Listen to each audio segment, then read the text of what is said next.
Alright, so here I have the Brahman Hump from my butchers, which is Bullock's Butcher Shop in Mount Louisa in Townsville. So we're going to try to cook this today in the smoker, and we're going to find out if it's better than brisket.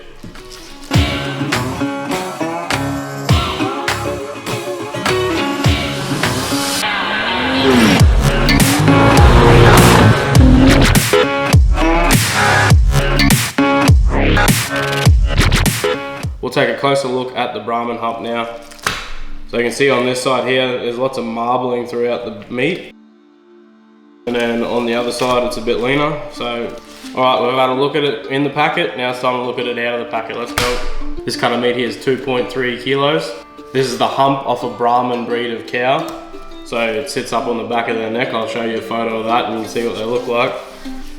They're not everywhere, but they're here in Australia, so we're good to go. And thanks to Chris, he's got some in his store at the moment, so I went and grabbed one. And it is a nice looking bit of meat. As I said, it's got that marble in there on the back. Look at that. Not bad at all.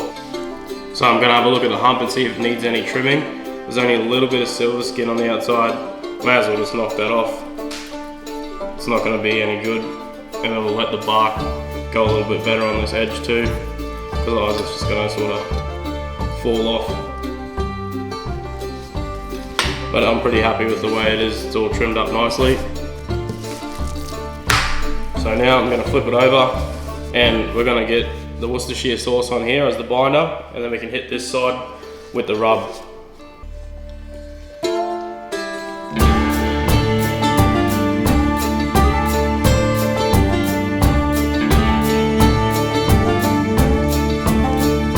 Lather that on.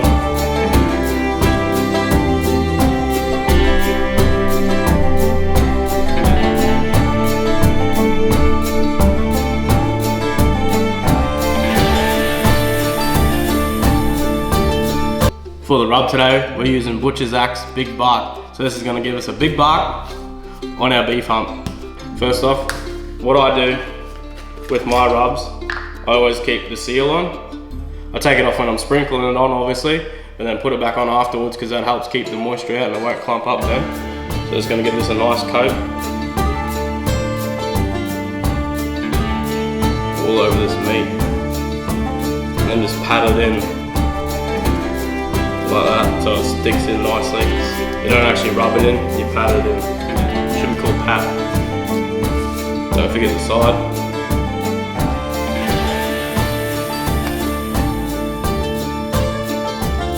And if you have to, you can just put a bit down on your board and then sort of roll it over into it. Like that. That'll get that side sorted out. Now to do the top side.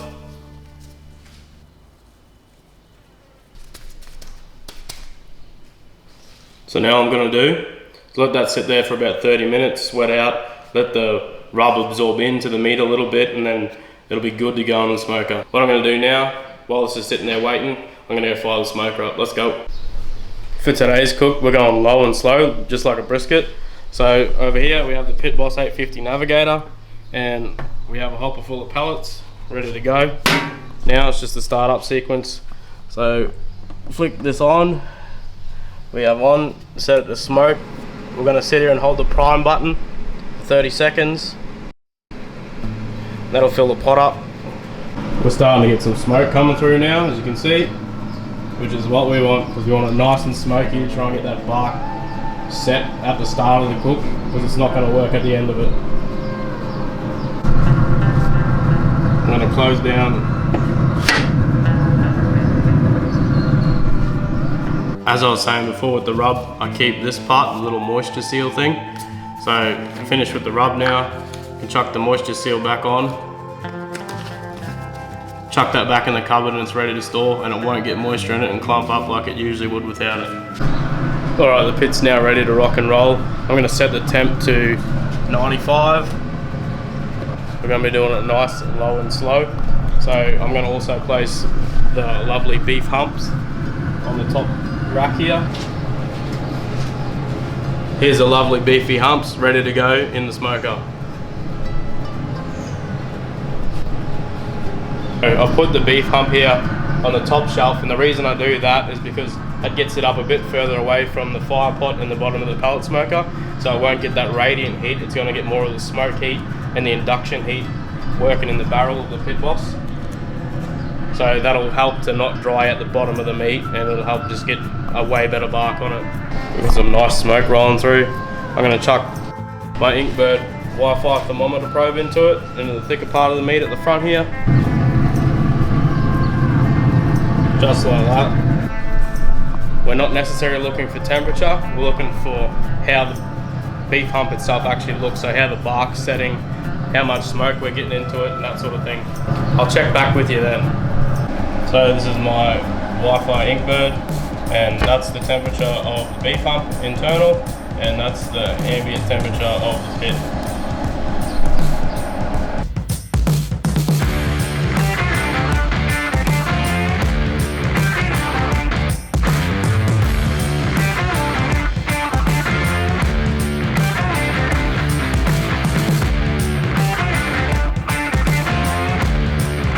We're 2 hours into the cook now, so we're gonna have a look.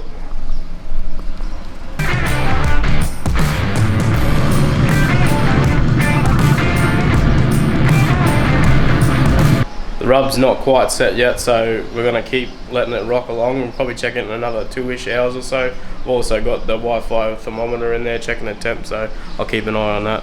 Alrighty, so we're 4 hours into the cook now. We've got an internal temp of 57 degrees Celsius.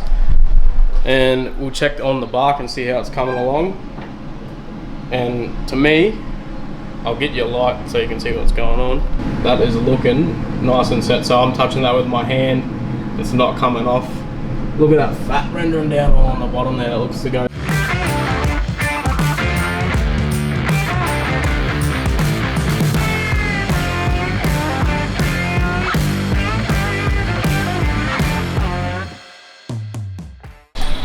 So the bark is looking absolutely amazing on this beef hump.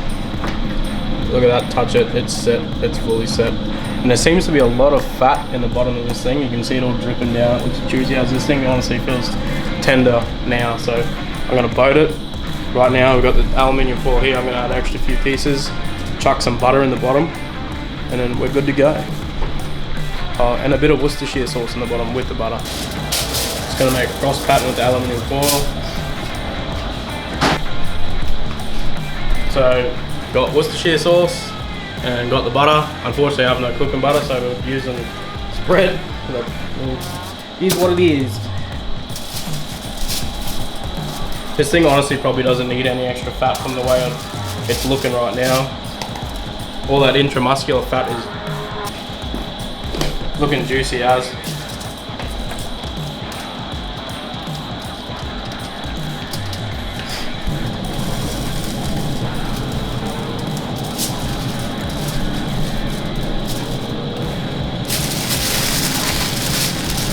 So I'm going to wrap this end bit up because that's a bit smaller than the thick side, and that'll sort of help keep a bit of heat off it as well. Get it a bit moister. But that bark's looking amazing.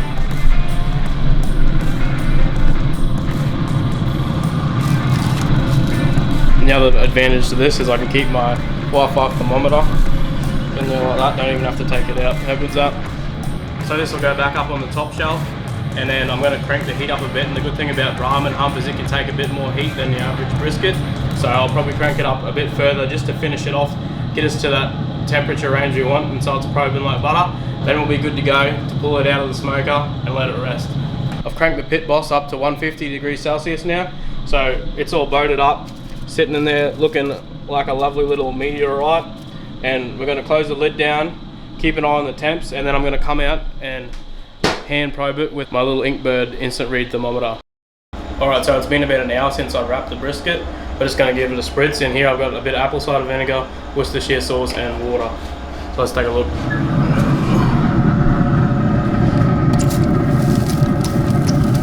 Just hit the top.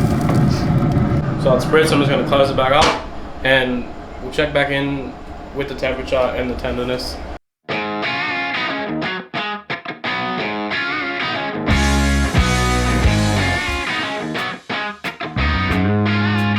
the lovely beefy humps is at that's what I want to say.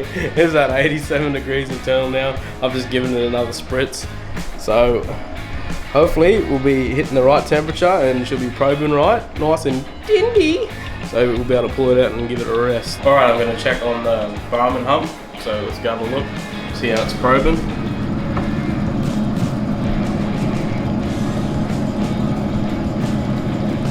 And as you can see, the probe's just pushing in and there's no resistance at all. As you can see, it's probing like butter. What I'm going to do now is shut the smoker down, let this rest for 2 hours or maybe overnight so I can eat it for breakfast in the morning, because it's now 10 o'clock at night.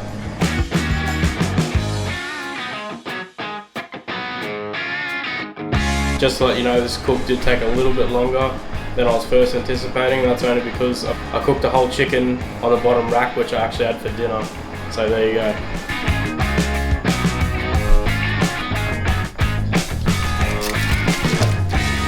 Just gonna be hot. Time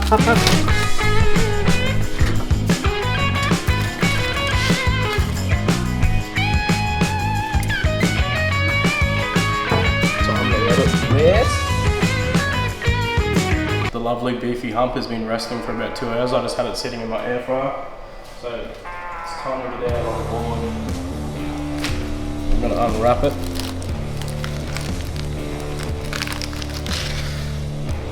Bark's nicely set.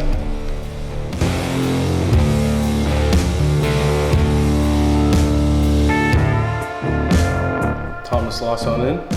Let's take our first slice off the end. I couldn't wait any longer. Then we have a piece off the back end. We've got nice big pieces off the front. We've got a lovely smoke ring there. So you can see in the meat, the grain structure is a bit different to a brisket. I'm trying to work out which way it actually runs. I'll just take a slice off here. Look at the jiggle on that. Ooh. The smoke flavouring is just so good. So here's one of my bigger slices. Oh, it's hot. You can see the flop. This is gonna be delicious. All the intramuscular fat is all running up through these parts here, and it's just made this thing absolutely juicy. The butcher's axe big bark rub has an absolute delicious flavour. Cheers Chris for that. So just another shout out to Bullock's Butcher Shop in Mount Louisa in Townsville. Thank you bro, this is bloody great. So I'm gonna call that a success. This is definitely better than brisket. I'm just gonna say it here and right now. This is also the first Brahman hump I've done, but this came out 10 times better, 100 times better. This is so delicious. If I do say so myself.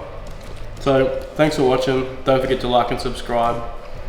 Check out the link in the description, and remember to stay locked in.